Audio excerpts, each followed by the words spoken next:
Hi ಎಲ್ರಿಗೂ ನಮಸ್ಕಾರ. ಎಲ್ಲರೂ ಹೇಗಿದ್ದೀರಾ? ಚೆನ್ನಾಗಿದ್ದೀರಾ? ನಾನಂತೂ ತುಂಬ ಚೆನ್ನಾಗಿದ್ದೀನಿ. ಅದೇ ರೀತಿ ಎಲ್ಲರೂ ಚೆನ್ನಾಗಿರಬೇಕು. Welcome to my channel Saya's kitchen.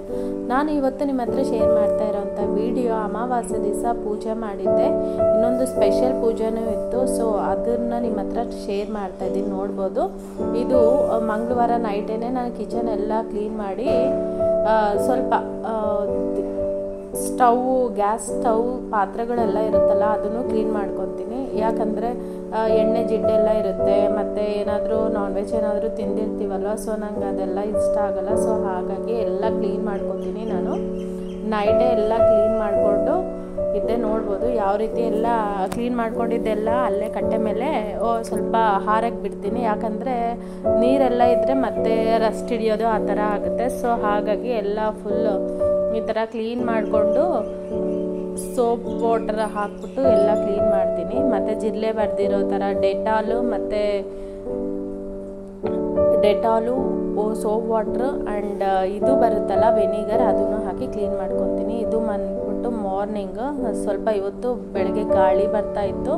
So ಇದು ಬಂದ್ಬಿಟ್ಟು 7:30 ಆಗಿತ್ತು. ಹಾಗೆ ನೋಡಿ ಸ್ವಲ್ಪ ಬಿಸಿಲಿದೆ, ಬಟ್ ವಾತಾವರಣ ಸ್ವಲ್ಪ ಕೂಲಾಗೇ ಇತ್ತು. ನೋಡಿ ಹೇಗಿದೆ ಅಂತ. ಚೆನ್ನಾಗಿ ಅನ್ನಿಸ್ತಾ ಇತ್ತು ವಾತಾವರಣ. 7:30ಗೆಲ್ಲ ಎದ್ಬಿಟ್ಟು ನಾನು ಇನ್ನು ಬೇಗ ದೇವ್ರ ಮನೆ ಮುಂದೆ ಮಾತ್ರ ಕ್ಲೀನ್ ಮಾಡಿಕೊಂಡು, ಇದು ನಿನ್ನೆ ಹಾಕಿರೋ ರಂಗೋಲಿ ನೋಡಿ ಏನೂ ಆಗಿಲ್ಲ, ಹಾಗೇ ಇದೆ, ಚೆನ್ನಾಗಿದೆ. ಮನ್ವಿಕ್ ಇನ್ನೂ ಮಲಗಿದ್ದಾನೆ. ನಾನು 7:30 8:15ಗೆಲ್ಲ ಸ್ನಾನ ಮಾಡ್ಕೊಂಡಿದ್ದೆ, ಇನ್ನೂ ಮಲಗಿದ್ದೆ. ನೋಡಿ ನನ್ನ ಕೂಸು ಹೇಗೆ ಮಲಗಿದಾನಂತ, ಮುದ್ದಾಗಿ ಮಲಗಿದ್ದಾನೆ. ಆದಮೇಲೆ ಸೂರ್ಯ ಅವ್ರಿಗೆ ಕಾಫಿ ಆದರೂ ಮಾಡಿಕೊಡೋಣ ಅಂತ ಹಾಲೂ ಇಟ್ಟಿದ್ದೆ ಒಲೆ ಮೇಲೆ. ಇವತ್ತು ಅಮಾವಾಸ್ಯೆ ಮತ್ತು ನನ್ನ ಸ್ಪೆಷಲ್ ಪೂಜೆ ಇತ್ತು. ಸೊ ಹಾಗಾಗಿ ಏನಿದು ಅಂತ ಗೆಸ್ ಮಾಡಿ, ನೀವು ಗೆಸ್ ಮಾಡೇ ಇರ್ತೀರಾ ಅನಿಸುತ್ತೆ. ಇದು ಬಂದ್ಬಿಟ್ಟು ನಾನು ಒಬ್ಬಟ್ಟು ಮಾಡ್ತಾಯಿದ್ದೆ, ಸ್ಪೆಷಲ್ ಪೂಜೆ ಅಂದೆ ಅಲ್ವಾ. ಸೊ ಹಾಗಾಗಿ ಅದು ಒಬ್ಬಟ್ಟು ಮಾಡ್ತೀನಿ ದೇವ್ರಿಗೆ ಅಂತ ಅಂದ್ಕೊಂಡಿದ್ದೆ. ಸೊ ಹಾಗಾಗಿ ಒಬ್ಬಟ್ಟು ಹುಳಿ ಕಳಿಸ್ಕೊತಾ ಇದ್ದೆ. ಮೈದಾ ಹಿಟ್ಟು ಒಂಚೂರು ಚಿರೋಟಿ ರವೆ ಹಾಕಿ ಕಲಿಸ್ಕೊತಾ ಇದ್ದೆ. ಇದು ಬಂದ್ಬಿಟ್ಟು ತೊಗರಿಬೇಳೆನ ಕುದಿಸ್ಕೊತಾ ಇದ್ದೀನಿ, ನೋಡ್ಬೋದು. ನಾವು ತೊಗರಿಬೇಳೆದಿಂದ ಮಾಡ್ತೀವಿ, ಒಬ್ರೊಬ್ಬರು ಕಡಲೆಬೇಳೆದಿಂದನೂ ಮಾಡ್ತಾರೆ. ಇದು ಬಿಫೋರು, ಇನ್ನೂ ಪೂಜಾ ರೂಮೆಲ್ಲ ಕ್ಲೀನ್ ಮಾಡ್ಕೊಂಡಿಲ್ಲ. ನಿನ್ನೆ ಮಾಡಿರೋ ಹೂವೆಲ್ಲ ಇತ್ತು. ಆದಮೇಲೆ ದೇವ್ರ ಸಾಮಾನೆಲ್ಲನೂ ಆಚೆ ಇಟ್ಬಿಟ್ಟು ಪೂಜಾ ರೂಮೆಲ್ಲ ಕ್ಲೀನ್ ಮಾಡಿಕೊಂಡು ಆದಮೇಲೆ ನಾನು ಪೂಜಾ ರೂಮ್ನೆಲ್ಲ ಕ್ಲೀನ್ ಮಾಡಿ ಯಾವ ರೀತಿ ಅರೇಂಜ್ ಮಾಡ್ಕೊಂಡಿದ್ದೀನಿ ಅಂತ ನಿಮ್ಮ ಹತ್ರ ಶೇರ್ ಮಾಡ್ತಾಯಿದ್ದೀನಿ, ನೋಡ್ಬೋದು. ಇದು ಬಂದ್ಬಿಟ್ಟು ಪೂಜಾ ರೂಮ್ ಎಲ್ಲ ಕ್ಲೀನ್ ಮಾಡಿ ಎಲ್ಲನೂ ಬೊಟ್ಟು ಎಲ್ಲ ಹಚ್ಕೊಂಡು ದೇವ್ರ ದೀಪಾರಾಧನೆ ಮಾಡೋದಕ್ಕೆ ಎಲ್ಲನೂ ರೆಡಿ ಮಾಡ್ಕೊಂಡಿದ್ದೆ. ನನಗಂತೂ ಈ ಥರ ಮಾಡೋದು ಟೈಮ್ ಆ್ಯಂಡ್ ಪೇಷನ್ಸ್ ಎರಡೂ ಇರಬೇಕು.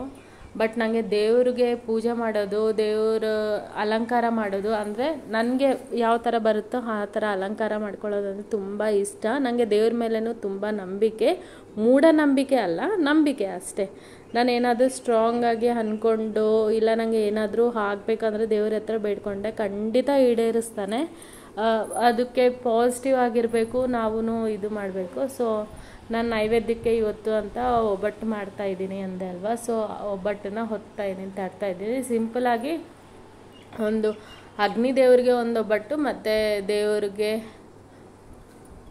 ದೇವ್ರ ಮನೇಲಿ 2 ಒಬ್ಬಟ್ಟು. ಯಾವುದೇ ಪೂಜೆ ಮಾಡಿದ್ರೂ ನಾವು ದೇವ್ರ ಮನೆಯಲ್ಲೂ ಮಾಡಲೇಬೇಕಲ್ವ. ಸೊ ಹಾಗಾಗಿ ದೇವ್ರ ಮನೆಯಲ್ಲಿ ಮತ್ತು ನಾನು ಪ್ರತ್ಯೇಕವಾಗಿ ಮಾಡ್ಕೊಂಡಿರೋ ಪೂಜಾ ಹೊಳ್ಳು ಅದು ಯಾಕೆ ಮಾಡಿದ್ದೀನಿ ಅಂತಲೇ ನಿಮ್ಮ ಹತ್ರ ಹೋಗ್ತಾ ಶೇರ್ ಮಾಡ್ತಾ ಹೋಗ್ತೀನಿ. ಒಂದು 5 ಒಬ್ಬಟ್ಟು ಅಷ್ಟೇ ಮಾಡಿ ಪೂಜೆ ಎಲ್ಲ ಮುಗಿಸ್ಕೊಳ್ಳೋಣ ಅಂತ ನಾನು ನೈವೇದ್ಯಕ್ಕಷ್ಟೇ ಒಬ್ಬಟ್ಟು ಮಾಡ್ಕೊಂಡಿದ್ದೆ. ಬೆಳಗ್ಗೆನೇ ಸೂರ್ಯ ಅವರು ಆಫೀಸ್ಗೆ ಹೋದರು, ಅವರು ಟಿಫನ್ ಮಾಡ್ಕೊಂಡು ಹೋದರು, ಉಪ್ಪಿಟ್ಟು. ಸೊ ನಾನು ಬಂದು ಇನ್ನೂ ಏನು ಕಾಫಿನೂ ಕುಡ್ದಿಲ್ಲ. ಆಫ್ಟರ್ ಪೂಜೆನೇ ಎಲ್ಲ ಕುಡಿಯೋಣ, ಎಲ್ಲ ಮಾಡ್ಕೊಳ್ಳೋಣ ಅಂತ ನಾನು ಆದಮೇಲೆ ಇದು ಮಾಡಿದೆ. ನೋಡ್ಬೋದು ಈಗ ಒಬ್ಬಟ್ಟನ್ನೆಲ್ಲ ಮಾಡ್ತಾಯಿದ್ದೀನಿ. ಒಬ್ಬಟ್ಟು ಮಾಡಿ ನೈವೇದ್ಯಕ್ಕಿಟ್ಟರೆ ಪೂಜೆದು ಮುಗಿದೋಗುತ್ತೆ. ಆದಮೇಲೆ ಇವತ್ತು ನಮ್ಮ ಮನೆ ಹತ್ರ ಪ್ರತ್ಯಂಗರಿ ದೇವಿ ಟೆಂಪಲ್ ಇದೆ. ಅಮಾವಾಸ್ಯೆ ದಿವಸ ತುಂಬ ಚೆನ್ನಾಗಿ ಪೂಜೆ ಆಗುತ್ತೆ.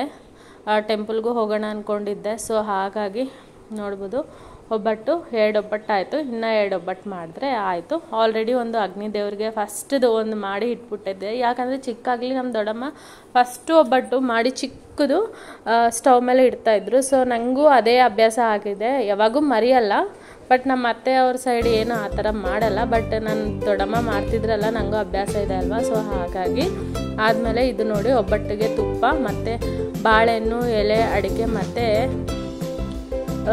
ಇದು ಬಂದ್ಬಿಟ್ಟು ದಕ್ಷಿಣ ಇಟ್ಬಿಟ್ಟು ನಾನು ದೇವ್ರ ಮನೆಗೊಂದು ಹೊಳ್ಳಿನ ಪೂಜೆ ಯಾಕೆ ಮಾಡ್ತಾಯಿದ್ದೆ ಅಂದರೆ ನನಗೆ ಗಂಟ್ಲಲ್ಲಿ ತುಂಬ ನೋವಾಗಿತ್ತು.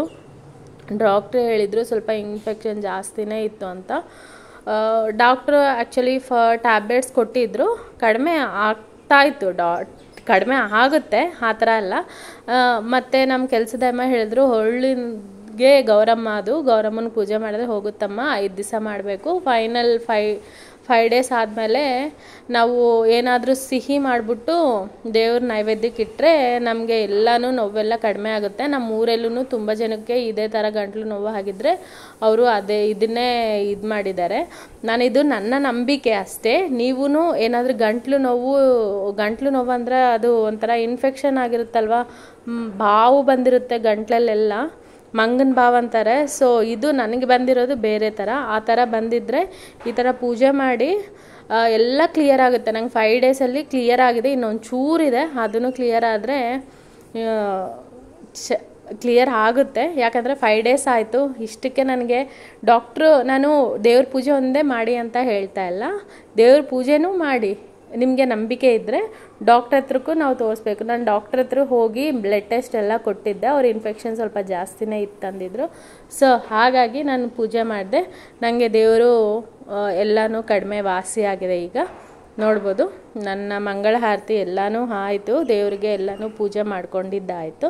ಸೊ ಇದಕ್ಕಾಗಿ ನಾನು ಒಳ್ಳಿಗೆ ಪೂಜೆ ಮಾಡಿದ್ದೆ. ಹೇಗೆ ಅನ್ನಿಸ್ತು ನನ್ನ ಈ ಅಮಾವಾಸ್ಯೆ ಪೂಜೆ ಆ್ಯಂಡ್ ಇವತ್ತು 2 ಪೂಜೆನೂ ಒಂದೇ ಒಟ್ಟಿಗೆ ಆಗಿದೆ. 5 ಡೇಸ್ಗೆ ಅಮಾವಾಸ್ಯೆನೂ ಬಂದಿತ್ತು, ಅಂದ್ಕೊಂಡಿದ್ದೀರ 2 ಪೂಜೆನೂ ಒಟ್ಟಿಗೆ ಆಯಿತು.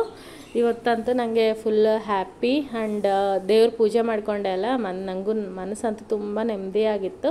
ಹೇಗೆ ಅನ್ನಿಸ್ತೈತೆ ನಿಮಗೆ ಈ ವಿಡಿಯೋ ಇಷ್ಟವಾಗ್ತಾ ಇದೆಯಾ? ನನ್ನ ವೀಡಿಯೋಸ್ ನಿಮಗೆ ಇಷ್ಟವಾದಲ್ಲಿ ನಿಮ್ಗೆ ಯಾವ ಥರ ವೀಡಿಯೋಸ್ ಬೇಕು, ನನ್ನ ಪೂಜಾ ವೀಡಿಯೋಸ್ ಹೇಗಿರುತ್ತೆ ಮತ್ತು ನನ್ನ ಸಿಂಪಲ್ ಅಡುಗೆಗಳು ಹೇಗಿರುತ್ತೆ ಅಂತಲೂ ಕಮೆಂಟ್ ಮಾಡಿ. ನಿಮ್ಗೆ ಯಾವ ಥರ ವೀಡಿಯೋಸ್ ಬೇಕಂತಲೂ ಕಮೆಂಟ್ ಮಾಡಿ. ನೋಡಿ ದೇವರು ಕತ್ಲೆಯಲ್ಲಿ ದೇವ್ರನ್ನ ನೋಡೋದು ತುಂಬ ಚೆಂದ. ದೀಪದ ಬೆಳಕಲ್ಲಿ ಯಾವ ರೀತಿ ಇದೆ, ನನಗಂತೂ ತುಂಬ ಇಷ್ಟ. ನೋಡ್ಬೋದು. ಈ ವಿಡಿಯೋ ಇಷ್ಟವಾದಲ್ಲಿ ಲೈಕ್, ಶೇರ್, ಕಾಮೆಂಟ್ ಮಾಡಿ, ಸಬ್ಸ್ಕ್ರೈಬ್ ಮಾಡ್ಕೊಂಡು ನೋಡಿ ನನ್ನ ಚಾನಲ್ನ. Thank you.